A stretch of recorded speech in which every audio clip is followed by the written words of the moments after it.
ओम नमः शिवाय मित्रों। बड़ों को प्रणाम और छोटों को प्यार। आज मैं आपको महाशिवरात्रि की पवित्र और पावन कथा सुनाने जा रही हूँ। चलिए शुरू करते हैं। पूर्व काल में चित्रभानु नाम का एक शिकारी था।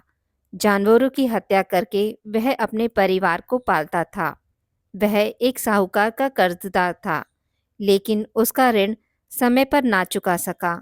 क्रोधित साहूकार ने शिकारी को शिव मठ में बंदी बना लिया। संयोग से उस दिन शिवरात्रि थी। शिकारी ध्यानमग्न होकर शिव संबंधी धार्मिक बातें सुनता रहा। चतुर्दशी को उसने शिवरात्रि की व्रत कथा भी सुनी। शाम होते ही साहूकार ने उसे अपने पास बुलाया और ऋण चुकाने के विषय में बात की। शिकारी अगले दिन सारा ऋण लौटा देने का वचन देकर बंधन से छूट गया। अपनी दिनचर्या की भांति वह जंगल में शिकार के लिए निकला, लेकिन दिन भर बंदी गृह में रहने के कारण भूख और प्यास से व्याकुल था। शिकार खोजता हुआ वह बहुत दूर निकल गया। जब अंधकार हो गया तो उसने विचार किया कि रात जंगल में ही बितानी पड़ेगी। वह वन के एक तालाब के किनारे एक बेल के पेड़ पर चढ़कर रात बीतने का इंतजार करने लगा। बिल्व वृक्ष के नीचे शिवलिंग था, जो बिल्व पत्रों से ढका हुआ था। शिकारी को उसका पता न चला। पड़ाव बनाते समय उसने जो टहनियाँ तोड़ी वे संयोग से शिवलिंग पर गिरती चली गई। इस प्रकार दिन भर भूखे प्यासे शिकारी का व्रत भी हो गया और शिवलिंग पर बिल्व पत्र भी चढ़ गए। एक पहर रात्रि बीत जाने पर एक गर्भिणी हिरनी तालाब पर पानी पीने पहुंची। शिकारी ने धनुष पर तीर चढ़ाकर ज्यों ही प्रत्यंचा खींची, हिरनी बोली, मैं गर्भिणी हूँ, शीघ्र ही प्रसव करूंगी। तुम एक साथ दो जीवों की हत्या करोगे, जो ठीक नहीं है। मैं बच्चे को जन्म देकर शीघ्र ही तुम्हारे समक्ष प्रस्तुत हो जाऊंगी, तब मार लेना। शिकारी ने प्रत्यंचा ढीली कर दी और हिरनी जंगल की झाड़ियों में लुप्त हो गई। प्रत्यंचा चढ़ाने तथा ढीली करने के वक्त कुछ बिल्वपत्र अनायास ही टूटकर शिवलिंग पर गिर गए। इस प्रकार उससे अनजाने में ही प्रथम पहर का पूजन भी संपन्न हो गया। कुछ ही देर बाद एक और हिरनी उधर से निकली। शिकारी की प्रसन्नता का ठिकाना ना रहा।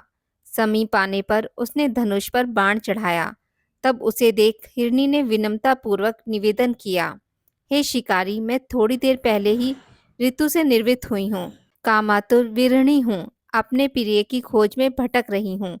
मैं अपने पति से मिलकर शीघ्र ही तुम्हारे पास आ जाऊंगी। शिकारी ने उसे भी जाने दिया। 2 बार शिकार को खोकर उसका माथा ठनका। वह चिंता में पड़ गया। रात्रि का आखिरी पहर बीत रहा था।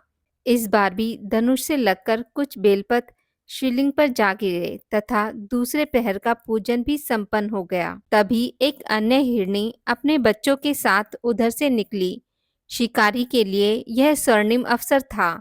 उसने धनुष पर तीर चढ़ाने में देर नहीं लगाई। वह तीर छोड़ने ही वाला था कि हिरनी बोली, शिकारी, मैं इन बच्चों को इनके पिता के हवाले करके लौट आऊंगी।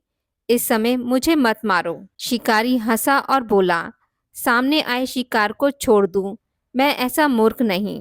इससे पहले मैं 2 बार अपना शिकार खो चुका हूँ। मेरे बच्चे भूख प्यास से व्यग्र हो रहे होंगे। उत्तर में हिरनी ने फिर कहा, जैसे तुम्हें अपने बच्चों की ममता सता रही है, ठीक वैसे ही मुझे भी।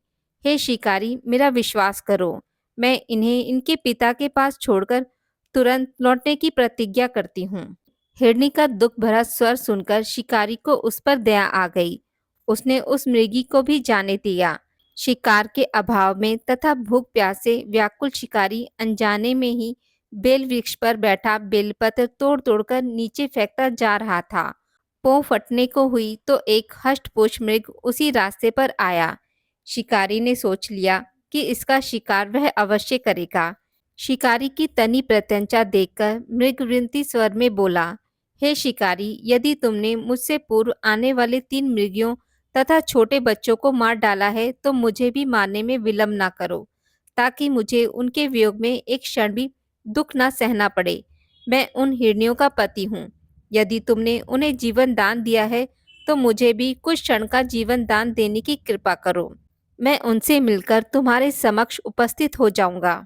मृग की बात सुनते ही शिकारी के सामने पूरी रात का घटना चक्र घूम गया।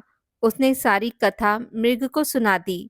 तब मृग ने कहा, मेरी तीनों पत्नियां जिस प्रकार प्रतिज्ञाबद्ध होकर गई हैं, मेरी मृत्यु से अपने धर्म का पालन नहीं कर पाएंगी। अतः जैसे तुमने उन्हें विश्वास पात्र मानकर छोड़ा है, वैसे ही मुझे भी जाने दो। मैं उन सबके साथ तुम्हारे सामने शीघ्र ही उपस्थित होता हूँ। शिकारी ने उसे भी जाने दिया। इस प्रकार प्रातः हो गई।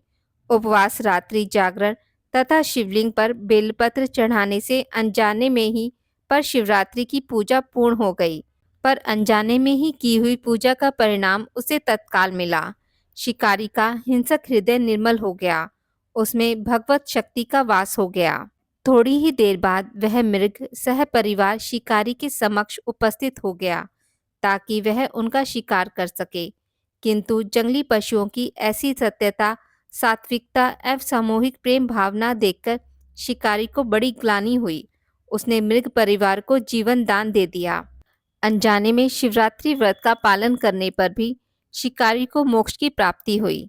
जब मृत्यु काल में यमदूत उसके जीवन को ले जाने आए तो शिवगणों ने उन्हें वापस भेज दिया तथा शिकारी को शिवलोक ले गए। शिवजी की कृपा से ही अपने इस जन्म में राजा चित्रभानु अपने पिछले जन्म को याद रख पाए तथा महाशिवरात्रि के महत्व को जानकर उसका अगले जन्म में भी पालन कर पाए। तो प्रेम से बोलिए भगवान भोलेनाथ की जय। आज की इस वीडियो में बस इतना ही। मित्रों, अगर आपको मेरी वीडियोस पसंद आती हैं तो इसे लाइक और शेयर ज़रूर करें और पूजा पाठ से जुड़ी जानकारी के लिए मेरे चैनल को सब्सक्राइब करना ना भूलें। धन्यवाद।